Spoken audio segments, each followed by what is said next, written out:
mesure. Combien je mesure? Pour les curieux, ça fait à peu près 1,90 m. Un jour, un petit gamin s'est mis devant moi et m'a dit « Oh, tu es grand !» J'ai répondu « Non, je suis long. » La grandeur, c'est autre chose. Napoléon, c'est un petit bonhomme. Hein. Mais quel grand homme, enfin, pour l'histoire. Hein. Vous voyez, ce n'est pas la taille physique qui fait la grandeur.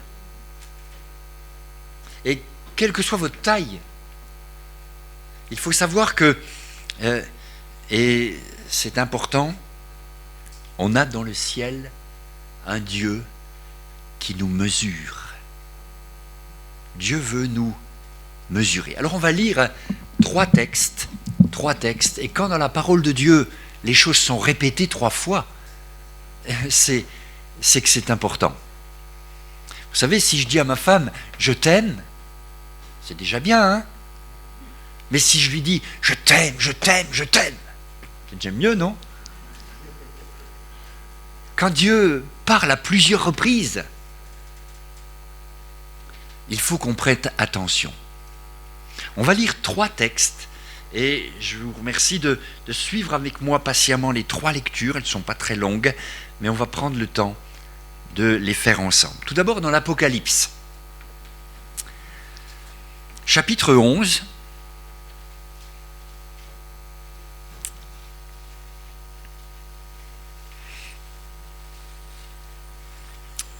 tout à l'heure, à la fin de mon message, j'aurais dû commencer par là, je vous donnerai des nouvelles de Cédric, de Bruno. Voilà, j'ai quelques salutations à vous transmettre.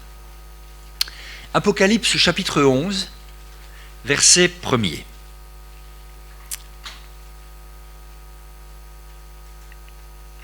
On me donna un roseau semblable à une verge, et l'ange se présenta et dit « Lève-toi et mesure le temple de Dieu, l'autel et ceux qui y adorent.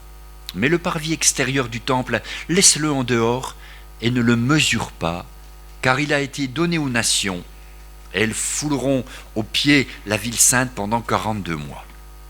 Mesurez le temple, mesurez l'autel et mesurez ceux qui adorent. » Très bien. Ézéchiel, dans l'Ancien Testament, chapitre 40.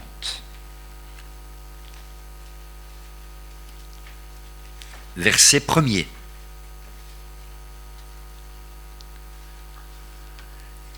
La 25e année de notre captivité, au commencement de l'année, le 10e jour du mois, 14 ans après la ruine de la ville, en ce même jour, la main de l'Éternel fut sur moi, et il me transporta dans le pays d'Israël. Il m'y transporta dans des visions divines, et me déposa sur une montagne très élevée, où se trouvait au midi comme une ville construite. Il me conduisit là. Et voici, il y avait un homme dont l'aspect était comme l'aspect de l'airain. Il avait dans sa main un cordeau de lin et une canne pour mesurer. Et il se tenait à la porte.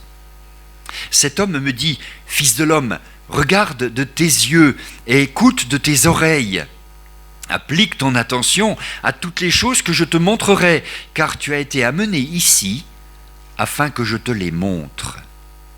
Fais connaître à la maison d'Israël tout ce que tu verras. Voici, un mur extérieur entourait la maison de tous côtés.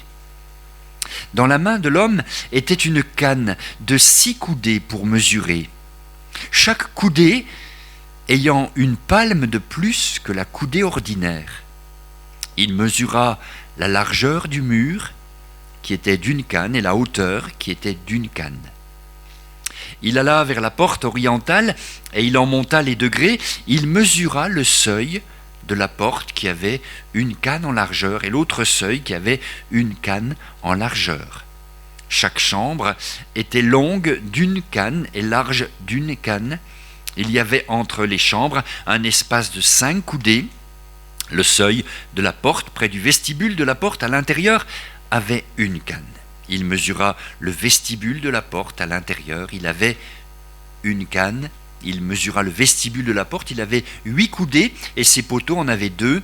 Le vestibule de la porte était en dedans. Amen. Étrange, hein? Et le troisième texte se trouve dans le prophète Zacharie.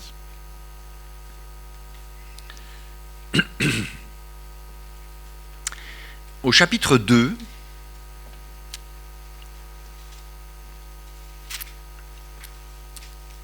verset 1er. Zacharie, chapitre 2, verset 1er.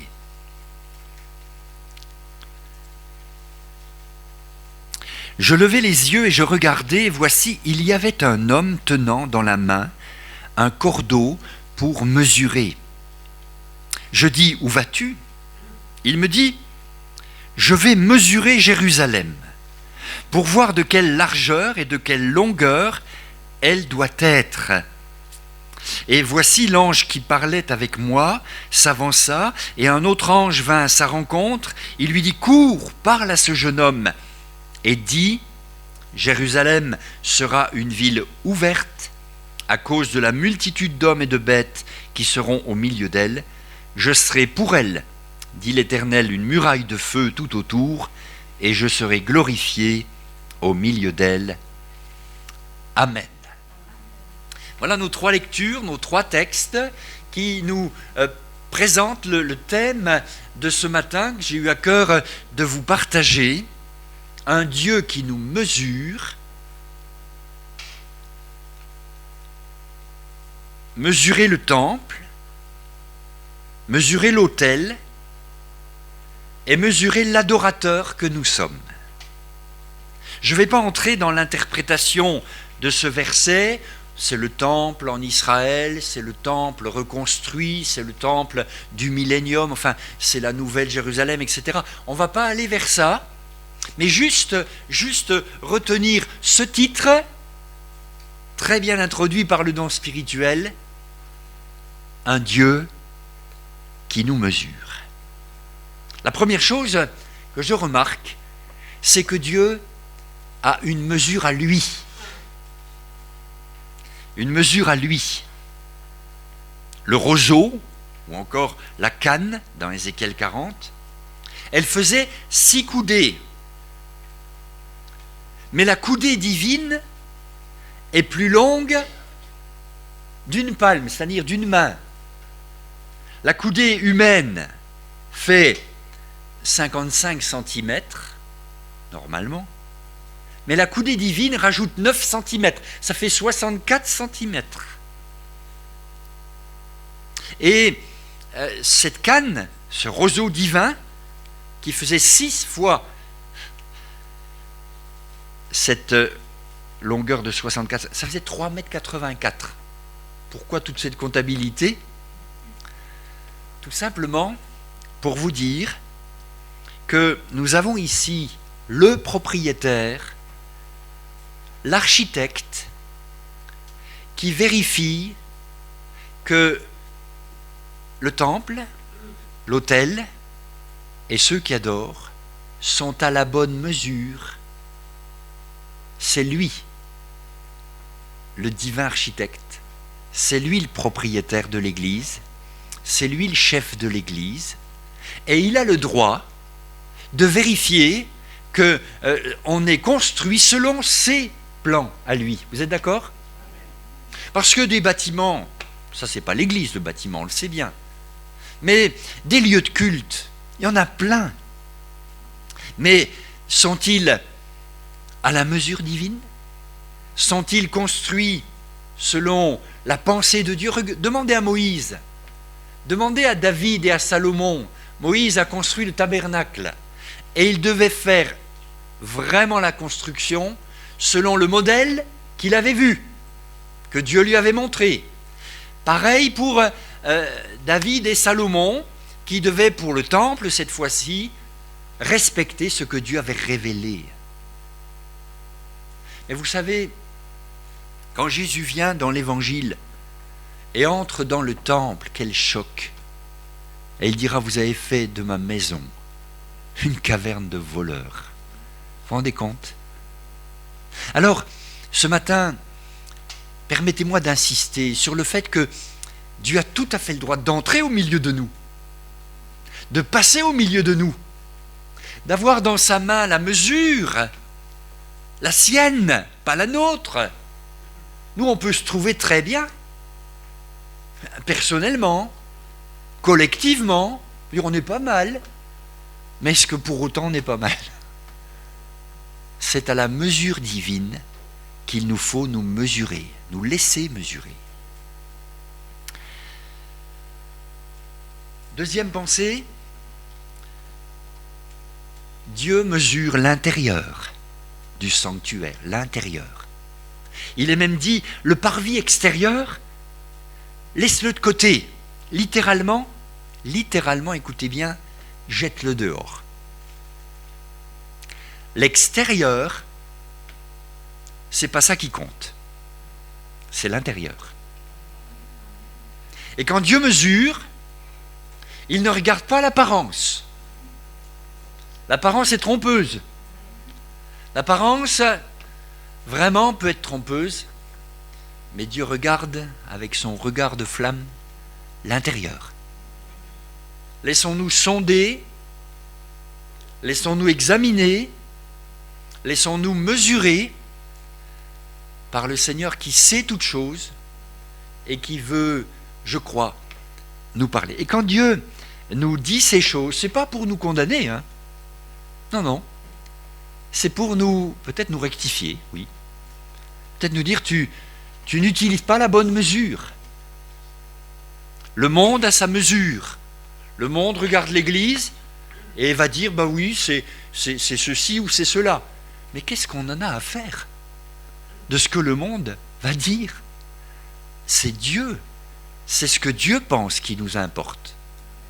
C'est ce que Dieu pense qui est important. C'est ce que Dieu pense qui, au final, comptera. On est vraiment bénis parce que nos yeux sont ouverts sur ces choses. Je sens que vous comprenez. Et ça me réjouit. Ça veut dire que votre esprit est éveillé, que votre conscience fonctionne, que l'homme spirituel en vous, l'Esprit de Dieu, témoigne à votre esprit que sa parole est la vérité. Alors ne craignez pas de laisser le Seigneur venir vers vous, s'approcher de vous et vous mesurer. Il va mesurer donc l'intérieur. Il y a 3 choses qui sont donc mesurées dans ces textes. Tu mesureras le temple, tu mesureras l'autel, et tu mesureras ceux qui adorent. Avec le Seigneur cherche des adorateurs. Et notre adoration, elle aussi, on va en parler, a besoin d'être mesurée. Mesurer tout d'abord le temple. Alors, je demandais à Richard tout à l'heure, combien de personnes vous pouvez mettre quand tout le monde est là, dans ce lieu de culte. Ça, ce sont les mesures faciles à vérifier. Mais bien sûr, ce n'est pas de ça que le texte nous parle. Et même si les mesures sanitaires obligent à une certaine distance entre nous, ce n'est pas de ça dont il est question. Dieu avait dit dans sa parole, Exode 25:8, « Vous me construirez un sanctuaire pour que j'habite au milieu de vous. » La volonté de Dieu, c'est d'habiter au milieu des hommes, au milieu de ses enfants, et de faire sa demeure en nous, au milieu de nous. Et donc ce premier tabernacle construit par Moïse, je le disais, tout comme le premier temple, ont été construits suivant des mesures indiquées par Dieu. Et heureusement que Moïse a respecté. Heureusement que David et Salomon ont respecté. Et c'est la volonté de Dieu que l'on respecte son plan pour l'Église. Nos assemblées doivent être construites sur le modèle divin. Quand Jésus dit avec colère, il a fait un fouet, il a renversé les tables des changeurs, les oiseaux qu'on vendait, tout le commerce qu'on faisait. Il a dit, vous avez fait de ma maison une caverne de voleurs. Il ne restera pas pierre sur pierre qui ne soit renversée. Alors je ne voudrais pas, et vous certainement pas non plus, que ce temple, qu'est l'Église, soit renversé parce qu'elle n'est pas construite selon le modèle divin. Regardez comment Dieu, dans l'Apocalypse, et vous connaissez les 7 lettres aux 7 églises, comment Dieu, dans ces 7 lettres, mesure chaque église avec ses points forts, ses points faibles, et chaque fois il y a une solution. Dieu, quand il reprend, c'est pas pour condamner, c'est pour sauver. Et ces 7 lettres, ce serait trop long de les étudier ce matin, évidemment, mais montre bien que Dieu mesure chaque assemblée locale. Et même au sein d'un même mouvement, le mouvement que nous sommes, chaque assemblée est mesurée. Un jour, on m'a dit, comment vont les assemblées de Dieu? Vous savez ce que j'ai répondu? J'ai dit, ça dépend des endroits. On ne peut pas avoir une réponse générale. Parce que chaque assemblée locale a sa lettre qui lui est destinée. Écrit à l'ange de l'église. L'ange, c'était le responsable, c'était certainement le pasteur, l'envoyé qui avait été envoyé vers Jean dans l'île de Patmos. Écrit à ce responsable, et il y a un message pour chaque église. Quel est le message pour l'église de Saint-Fond? On va cheminer ensemble quelque temps. On va mieux se connaître. Et déjà, je vous aime. Parce qu'il y a de l'amour fraternel. Et en venant ce matin, qu'est-ce que ça fait du bien de retrouver les frères et sœurs. Pourtant, on ne se connaît pas. Certains de vue, peut-être un peu mieux certains, mais il y a des liens spirituels. Quel est le message de Dieu pour l'église de Saint-Fond? Comment Dieu va mesurer son temple, son église locale? Il a dit, je bâtirai mon église, et les portes du séjour des morts ne prévaudront point contre elle. L'église est le temple du Saint-Esprit. On l'a entendu dans ce don spirituel, soyez remplis du Saint-Esprit, certes à titre individuel, mais aussi à titre collectif. Quelles sont les dimensions spirituelles de notre assemblée? Je ne vais pas entrer dans le détail, mais je vous laisse continuer à méditer là-dessus. Nous avons un Dieu qui mesure l'Église, qui a tout à fait le droit de le faire. Il en est le chef, il en est l'architecte, il en est la pierre angulaire, il en est la pierre de fondement. Et s'il voit quelque chose qui n'est pas selon sa volonté, son plan, il va nous le dire. Et heureusement qu'il nous le dit. Mais combien d'éléments étrangers ont été ajoutés? Et combien de choses ont mis en danger la vie d'une église? Parce qu'on a pensé que ça faisait bien. C'était dans l'air du temps. Mais Dieu est hors du temps. Et ce qu'il a décidé il y a longtemps est encore valable aujourd'hui. Mesurer le temple.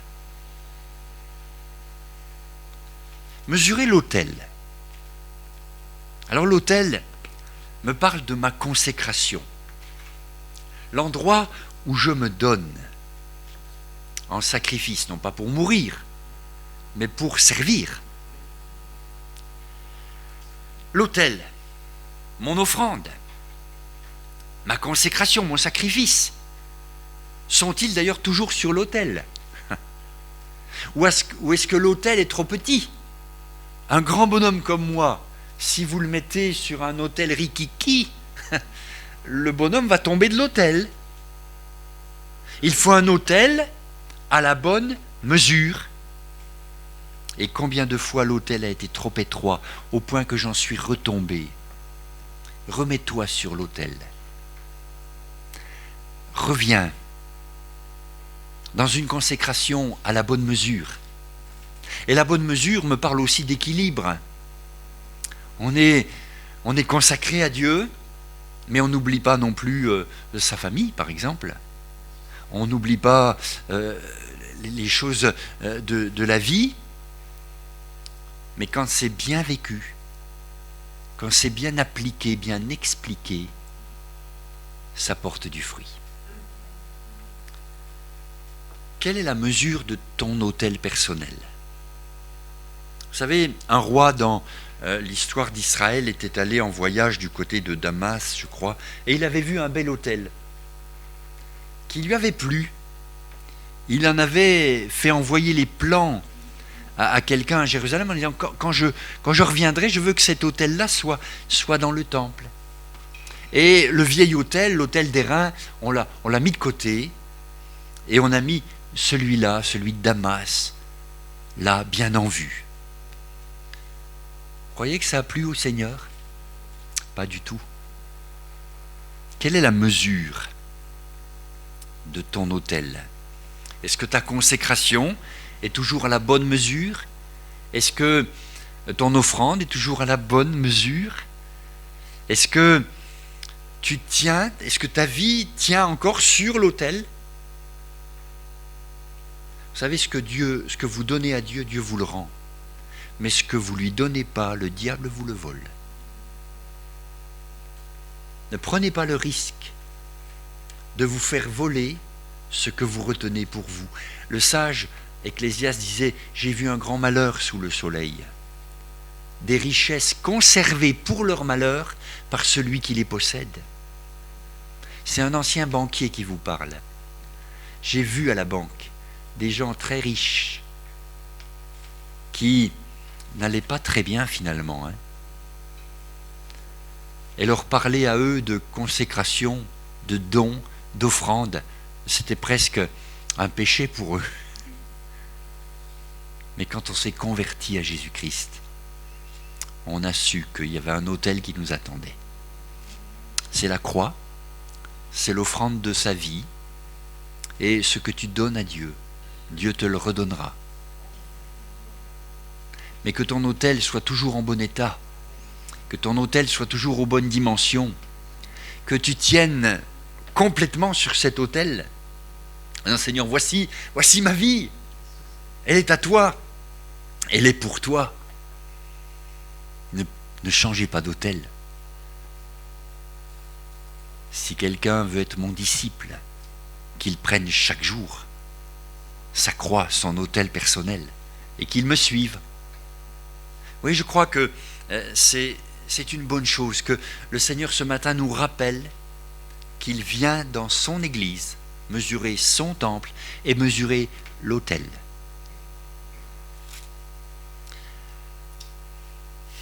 Celui qui vous parle ne se met pas au-dessus de vous, mais avec vous.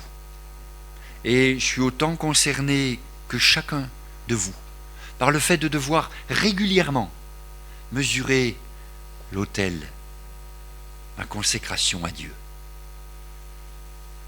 Et puis, troisièmement, il a été demandé à l'homme de mesurer les adorateurs. Comment est-ce qu'on mesure un adorateur? Comment mesurer l'adoration? Est-ce que c'est ce qui sort des lèvres qui est de qualité et qui plaît à Dieu? On sait que il peut sortir des lèvres quelque chose et le cœur est complètement éloigné. Ce peuple m'honore des lèvres, mais son cœur est éloigné de moi. Mesurer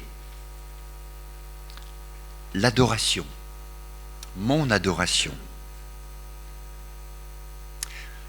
J'ai un peu d'âge, allez, comme ça vous saurez mon âge, j'ai 66 ans dans quelques semaines. J'ai aussi un peu d'expérience. Je me suis converti en 1975, 45 ans. Ça passe vite une vie. Je suis pasteur depuis 43 ans. Et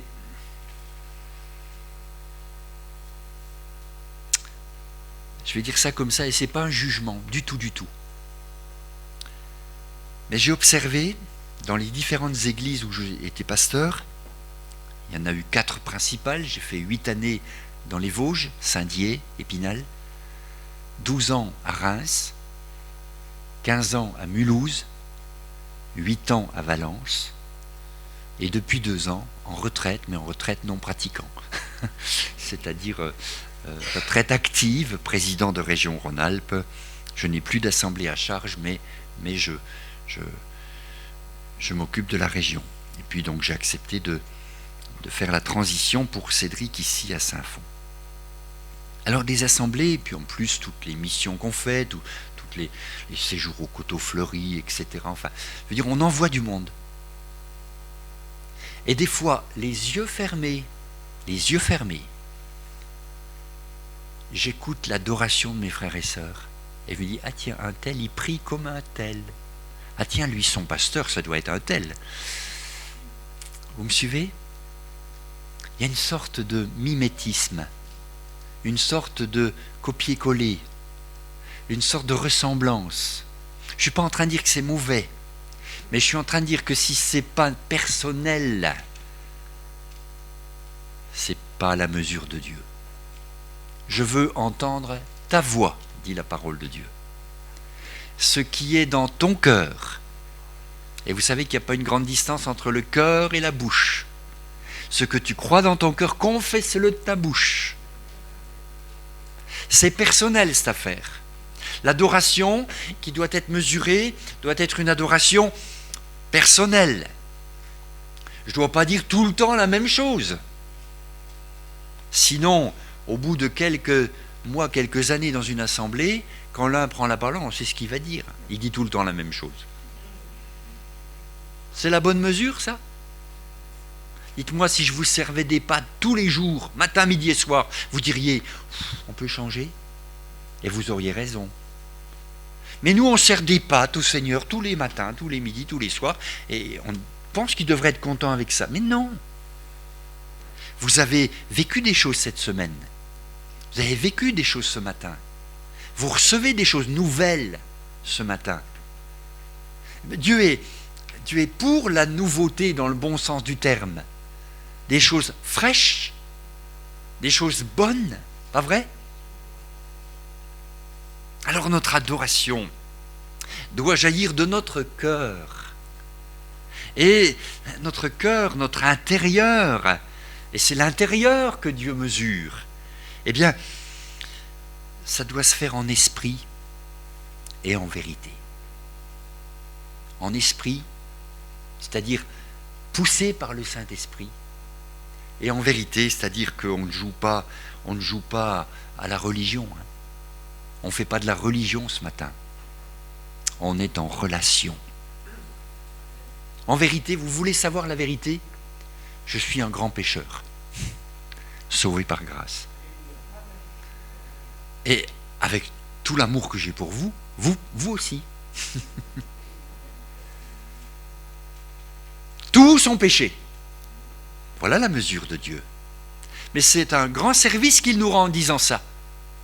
Parce que convaincu de péché, de justice et de jugement, on va se présenter devant la croix et dire, Seigneur, pardonne-moi, je veux saisir ta grâce.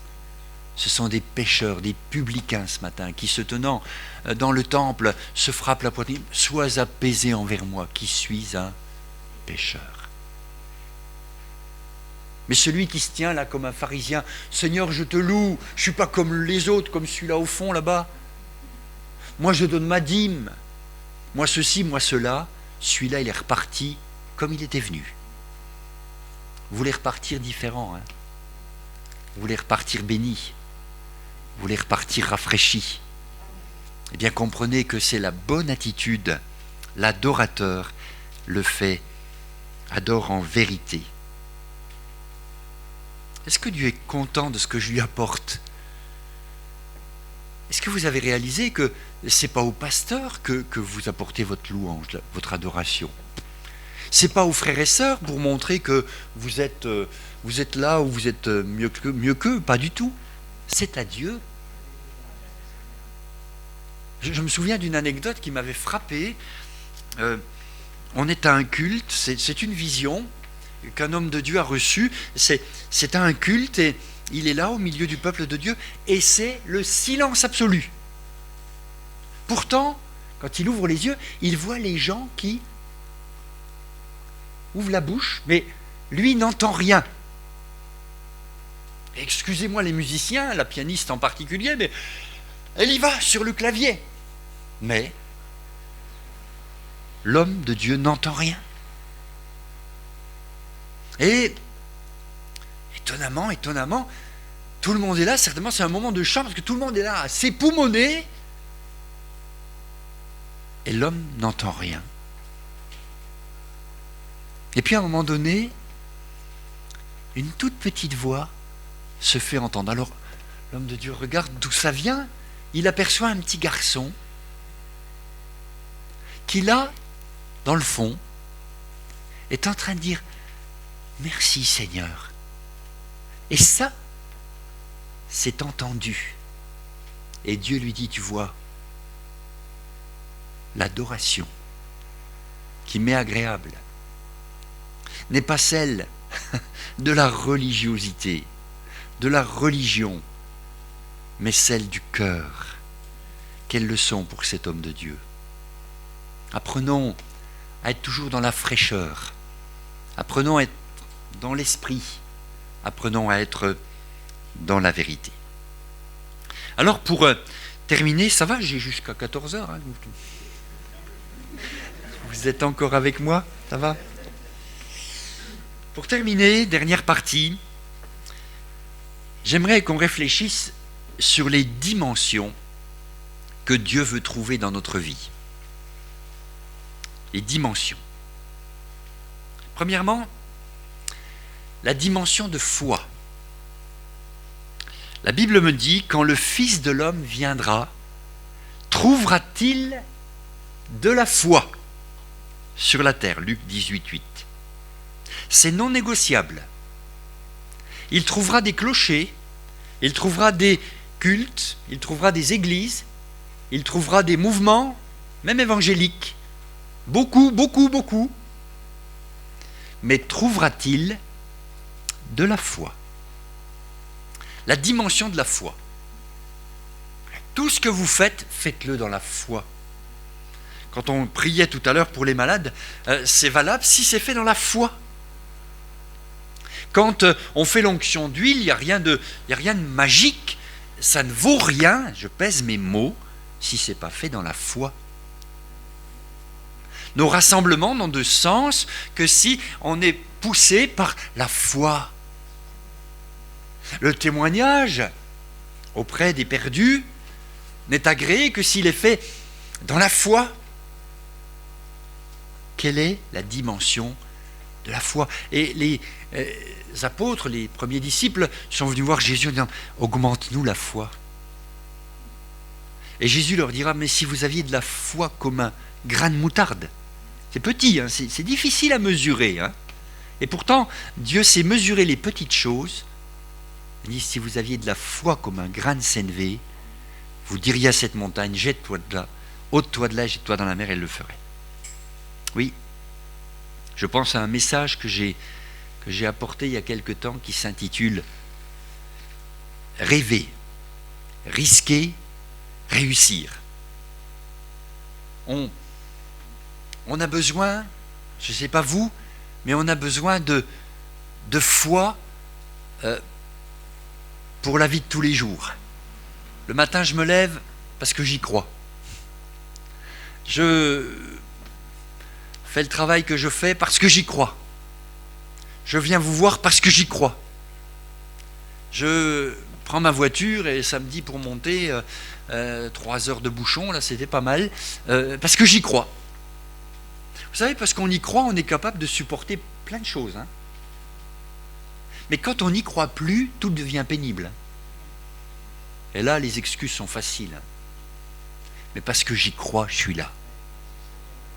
Est-ce que vous y croyez encore? Parce que le Seigneur, quand il viendra, il ne cherchera pas, à quelle église vous appartenez. Il cherchera la foi. Y a-t-il de la foi dans ton cœur, mon frère, ma sœur? Deuxième dimension, je crois, qui plaît à Dieu, c'est l'unité. L'unité. On a cette fameuse prière dans Jean 17, qu'on a appelée la prière sacerdotale. Et Jésus prie pour que ses disciples soient un. Et que tous ceux qui viendront à la foi par leur prédication soient un. Comme moi je suis un avec toi, Père, qu'ils soient un avec nous. Le manque d'unité se remarque très vite. Et une maison divisée ne peut pas subsister. L'unité. Laissons le Seigneur mesurer un petit peu ces choses-là aussi. Vous savez, le contraire de l'unité, c'est l'anarchie. Chacun fait ce qui lui semble bon, et ça finit toujours par la catastrophe. On n'est pas dans le chacun pour soi. On est unis dans le Seigneur. Et laissons le Seigneur mesurer notre unité. Est-ce que tu es bien uni avec tes frères et sœurs ce matin? Est-ce que tu es bien uni avec le messager et le message qui est apporté? Est-ce que ton cœur est un avec nous? Mais c'est très important ça.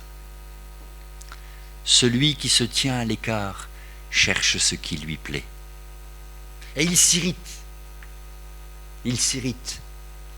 Ceux qui ne sont pas unis sont souvent critiques, sont souvent irritables. Une dimension d'unité. Alors vous savez, dans le temps que nous vivons, où ce fameux masque, vous lirez le Pentecôte du mois de septembre, j'ai écrit un article dans le Pentecôte du mois de septembre, bas les masques. Non pas celui-là, parce qu'il faut peut-être quand même respecter les mesures sanitaires, mais vous savez, les autres masques, le monde, ça fait longtemps qu'il sort masqué. Le masque de la belle apparence, le masque de l'argent facile, le masque du m'as-tu vu, bas les masques.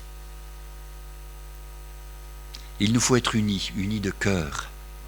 On disait de la première église, mais voyez comme ils s'aiment. Voyez comme ils s'aiment. Je vous laisse méditer là-dessus. Dieu n'est pas un Dieu de désordre, mais un Dieu de paix. Et quand il y a la paix, il y a l'unité. Et je prie que cette assemblée soit une, soit unie autour d'un bon projet, celui de Jésus-Christ, le salut des perdus et l'édification du corps. Troisièmement, on mesurera aussi l'ouverture. Vous savez, l'homme qui vient mesurer Jérusalem, dans Zacharie, il reçoit une leçon importante. Lui, il vient mesurer une ville et il s'apprête à mesurer la muraille, etc. Et Dieu lui dit quelque chose d'important. Jérusalem sera une ville ouverte.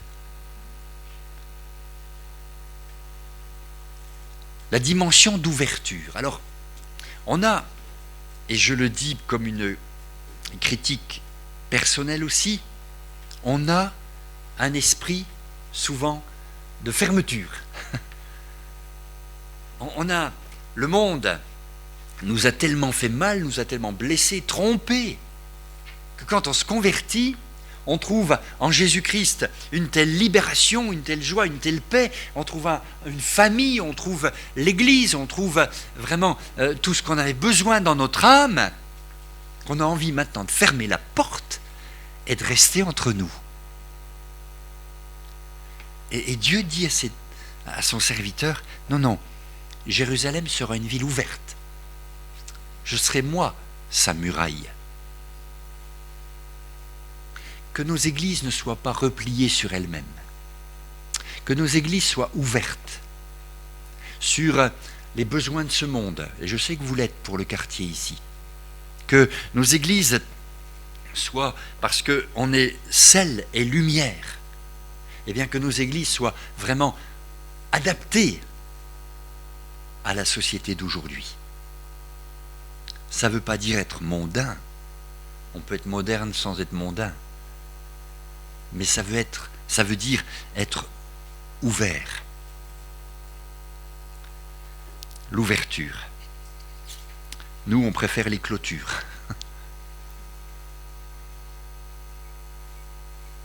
Certes, il faut faire la différence entre le monde et l'Église. Certes, il y a une différence entre le chrétien et le non-chrétien, et c'est normal. Mais n'ayez pas peur, ne soyez pas dans le repli. Et autour de vous, soyez des gens ouverts, non pas pour gober n'importe quoi, mais pour entendre les besoins qui sont autour de vous. N'ayez pas peur de qui vous êtes, de ce que vous avez reçu. J'étais aveugle et maintenant je vois. L'homme guéri dans l'Évangile, il n'a pas fait théologie bac+7, hein, mais il a une expérience. Il en parle à tous les niveaux, tous ceux qui l'interrogent. Oui, c'est moi, j'étais aveugle, maintenant je vois. Et je crois qu'il y a une vraie bénédiction à être ainsi ouvert pour que notre témoignage puisse toucher au dehors. Pour conclure, je dirais que la mesure de Dieu permet le mouvement, permet le changement, permet la progression, permet l'animation, permet la vie, permet l'impulsion spirituelle, permet l'élan, permet l'évolution. Vous m'auriez connu il y a 45 ans quand je me suis converti, vous auriez dit, celui-là, pasteur, jamais. Vous auriez eu raison peut-être. Mais Dieu n'avait pas dit son dernier mot, comme il n'a pas dit son dernier mot avec vous. Parce que quand Dieu mesure, c'est toujours pour nous donner une perspective. Tu peux encore évoluer, tu peux encore changer. Et je m'adresse aux cheveux blancs ici. Les cheveux blancs, c'est les têtes couronnées de cheveux blancs. Et je leur dis, vous pouvez encore changer. Vous pouvez encore vous améliorer. Et toute la parole de Dieu nous montre un mouvement de Dieu. Dans les 5 livres de Moïse, qu'on a appelé le Pentateuque, c'est toute la dimension de la rédemption. Dans le livre de Josué, c'est toute la dimension de la conquête. Dans le livre des Juges, il faut le dire aussi, c'était la dimension du chacun pour soi. Mais les visions n'étaient pas fréquentes en ce temps-là. Puis vient 1 et 2 Samuel, c'est la dimension prophétique. Et puis enfin David, c'est la dimension du gouvernement unifié qui va conduire le peuple à l'apogée de sa puissance. Et le fils de David, Jésus, quand il vient, dans quelle dimension nous introduit-il? La dimension de l'esprit. Et je voudrais, et la boucle est bouclée, vous l'avez compris, et merci Seigneur pour le don spirituel, je le répète, parce que c'est l'esprit qui inspire les choses. J'aimerais vous dire que la dimension de l'esprit, ce matin, elle est à la portée de chacun. Laissez-vous remplir du Saint-Esprit. Laissez-vous tout à nouveau. Ne pensez pas qu'il faut mériter cela. Il faut juste le demander, juste le recevoir, juste croire. Et le Seigneur renouvelle. Et quand la mesure est à nouveau conforme, alors quelle paix, alors quelle joie, alors quelle assurance pour la semaine qui vient. Amen. Que Dieu vous bénisse. On a un Dieu qui nous mesure. son temple, l'autel, l'adorateur. On passe sous la canne divine, on passe sous la mesure divine, et on sait que le Seigneur, quand on est à la dimension d'enfant de Dieu, regarde d'abord si Jésus-Christ est en nous, si la foi est là, si la vie de l'Esprit est là. Et quand ces choses sont en nous, et ils sont avec abondance, elles ne nous laissent point oisifs pour l'œuvre de Dieu. On peut prier ensemble? Béni soit Dieu. Merci Seigneur, merci parce que ta parole est la vérité. Et quand tu mesures, on doit écouter. C'est toi qui as la bonne mesure. Seigneur, trop souvent, on s'est mesuré nous-mêmes. On a fait erreur en faisant cela. Et ce matin, nous venons passer sous ta bonne main, nous laisser mesurer par toi, nous laisser reprendre s'il le faut par toi, et nous laisser remplir de toi. Bénis mon frère, ma sœur, chacun ici, que dans ta grâce, il y ait pour cette semaine et pour la suite, Seigneur, vraiment ta bénédiction dans l'assemblée et dans la vie de chacun de nous. Merci pour l'autel que tu veux à la bonne mesure. Merci de bénir l'adorateur que nous sommes. Merci Père, dans le nom de Jésus. Amen. Amen. Dieu vous bénisse.